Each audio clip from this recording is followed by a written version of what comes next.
আসসালামু আলাইকুম ওয়া রাহমাতুল্লাহি ওয়া বারাকাতুহু।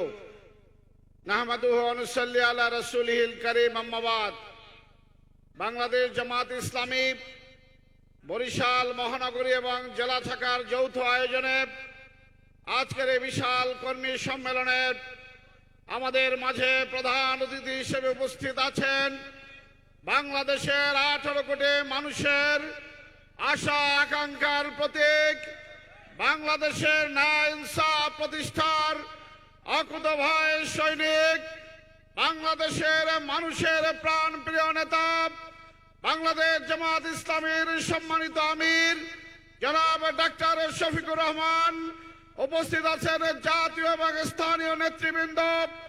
আজকের এই কর্মী সম্মেলনে আগত সংগ্রামী ভাই এবং বন্ধুগণ, আল্লাহ তাআলার দরবারে লাখো কোটি শুকরিয়া আদায় করি যে রব্বুল আলামিনের একান্ত মেহেরবানিতে 16 বছর পরে আজকের আমাদের স্মৃতি বিজড়িত এই ঈদগাহ মাঠে আমরা কর্মী সম্মেলনের আয়োজন করতে পেরেছি।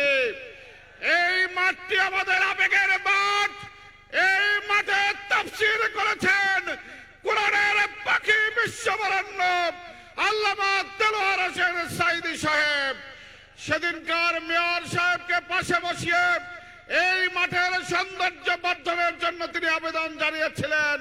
মেয়র সাহেব সেই আবেদন রেখে এই মাঠটিকে সৌন্দর্য মণ্ডিত করেছিল। আজকের এই মাঠে কর্মী সম্মেলন করার জন্য আমি সহযোগিতার জন্য ধন্যবাদ জানাই বরিশাল সিটি কর্পোরেশনকে, যারা এই মাঠ আমাদেরকে বরাদ্দ দিয়ে সহযোগিতা করেছেন। আমরা আজকের এই কর্মী সম্মেলনকে সফল করার জন্য বাংলাদেশ পুলিশ প্রশাসন সহ সরকারের বিভিন্ন সংস্থাকে আমরা ধন্যবাদ জানাই তাদের আন্তরিক সহযোগিতা করার জন্য। আমরা ধন্যবাদ জানাই বিদ্যুৎ কর্তৃপক্ষকে, যারা নিরবিচ্ছিন্ন বিদ্যুৎ আমাদেরকে সাপ্লাই দিয়ে এখানে সহযোগিতা করেছেন। আমরা ধন্যবাদ জানাই বরিশালের সাংবাদিক মহল, যারা অধীর আগ্রহে সম্মেলনকে উপভোগ করার জন্য, সম্মেলনকে দেখার জন্য অপেক্ষা করছিলেন, তারা কষ্ট করে সম্মেলনকে কভারেজ করছেন, তাদেরকে আমরা ধন্যবাদ জানাই। আমাদের সংগঠনের সকল স্বেচ্ছাসেবক ভাইয়েরা, যারা কয়েকদিন পর্যন্ত অক্লান্ত পরিশ্রম করে সম্মেলনকে সফল করেছেন, তাদেরকে আমি ধন্যবাদ জানাই। যারা আজকের খোলার তারিখেও অনেক কষ্ট করে আপনারা দূর দূরান্ত থেকে এই সম্মেলনে যোগদান করেছেন, সবাইকে ধন্যবাদ জানাই। মোহতারাম আমির জামাত, তিনি যে এই শত ব্যস্ততার মধ্যে তিনি বরিশালবাসীর জন্য সময় দিয়ে আমাদেরকে কৃতজ্ঞতার পাশে আবদ্ধ করেছেন, তার জন্য আমরা তাকে মোবারকবাদ জানাই।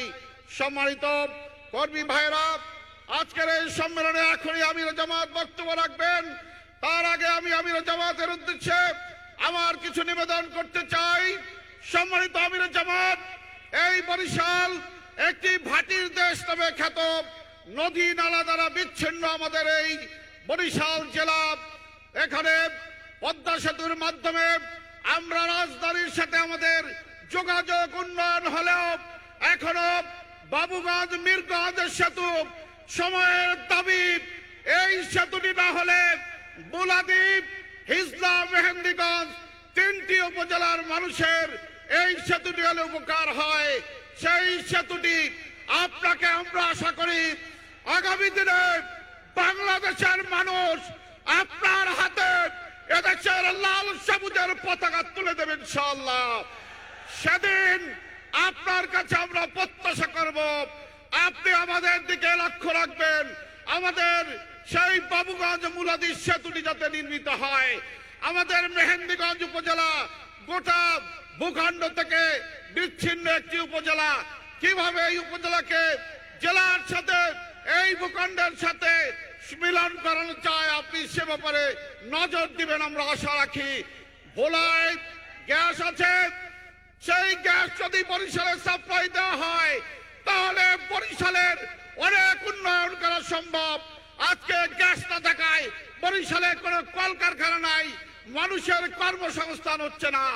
আগামীর বাংলাদেশের উপকার হিসেবে আপনি আমাদেরকে সেই দিকে নজর দেবেন আমরা প্রত্যাশা করি। সম্মানিত ভাইয়েরা, এছাড়াও আমাদের শহরের উপর দিয়ে হাইওয়ে চলছে, প্রতিদিন মানুষ দুর্ঘটনা কবলিত হয়। এখানে একটি বাইপাস সড়ক দরকার। বিশ্ববিদ্যালয়ের সামনে এক সপ্তাহের ব্যবধানে তিনটি অ্যাক্সিডেন্টে তিনটি তাজা প্রাণ ঝরে গিয়েছে। এই রাস্তাগুলোর উন্নয়ন আমরা দেখলাম 2 দিন আগে বরিশালের 6 লাইনের রাস্তার বরাদ্দকে বাতিল করা হয়েছে। আমরা বরিশালবাসী দাবি করছি অবিলম্বে এই 6 লাইনের প্রকল্প বাতিলের আদেশ প্রত্যাহার করতে হবে। সংগ্রামী বন্ধুগণ, আমি জামাতেরকে আহ্বান জানাবো, আপনি আমাদের কর্ণধার, আমাদের আহ্বান, আমাদের অভিভাবক, আমাদের দক্ষিণ অঞ্চলের এই সমস্যাগুলো আপনি আগামী দিনে লাল সবুজের পতাকাধারী হয়ে ইনশাআল্লাহ আপনি আমাদের দিকে নজর রাখবেন, সেই প্রত্যাশা রেখে সবাইকে আমার আন্তরিক ধন্যবাদ জানিয়ে আমি আমার কথা শেষ করছি। আমা তৌফিক ইল্লা বিল্লাহ। আসসালামু আলাইকুম ওয়া রাহমাতুল্লাহি ওয়া বারাকাতুহু।